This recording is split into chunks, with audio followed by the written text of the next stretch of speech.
Normally ನಮ್ಮ ಮನ್ಯಾಗ ಒಬ್ರು ಕಂಡ್ರೆ ಒಬ್ರಿಗೆ ಆಯ್ ಬರಲ್ಲ. ಎದ್ರ ಬುದ್ರ ಕೂತು ಮಾತಾಡೋ ಕಲ್ಚರ್ ಅಂತೂ ಇಲ್ವೇ ಇಲ್ಲ.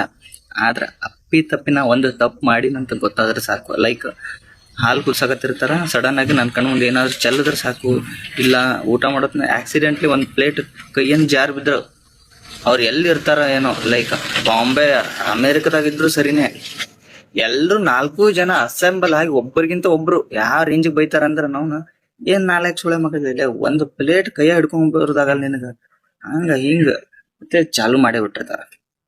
ನನಗೆ ಹೆಂಗ ಅನ್ಸೈತಂದ್ರ ನಮ್ಮ ಫ್ಯಾಮಿಲಿ ಒಳಗೆ ನನಗೆ ಲೆಫ್ಟ್ ಔಟ್ ಫೀಲಿಂಗ್ ಕೊಟ್ಬಿಟ್ಟಾರ. ಲೈಕ್ ಇಬ್ರು ಇಲ್ಲಾರ್ದಂಗ ಆ ರೇಂಜಿಗೆ ಮಾಡ್ಬಿಟ್ರ ನಮಗ. ನಾವ್ನ ಒಬ್ಬ ಮಗ ಬೈಸೊಳಕಂತ ಹುಡ್ಸಿರ್ತಾರ ಗೊತ್ತ ಮನೆ, ಆ ಮಗ ನಾನೇ ಅನ್ಸಕತೈತಿ ನನಗ್. ಎಲ್ರು ಫ್ಯಾಮಿಲಿ ಒಳಗ ಒಬ್ಬ ಬೈಸೊಳಕಂತ ಹುಟ್ಟಿರ್ತಾನ, ನಿಮ್ಮ ಫ್ಯಾಮಿಲಿ ಒಳಗೆ ಯಾರು ಇಲ್ಲ ನಿಮ್ಗೂ ಹಿಂಗೆ ಯಾಕತ್ತ ಏನದು ಇಂಡೈರೆಕ್ಟ್ಲಿ ಹರಾಸ್ಮೆಂಟ್ ಅನ್ಬೋದು ಅದನ್ನ.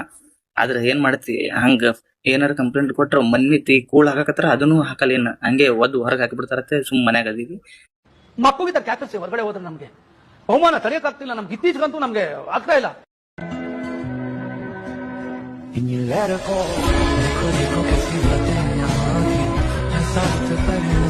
ಒಂದ್ ಲೈಕ್ ಮಾಡಿ, ಒಂದ್ ಫಾಲೋ ಮಾಡ್ರೋ ಶಿಕ್ಷೇಂದ್ರ.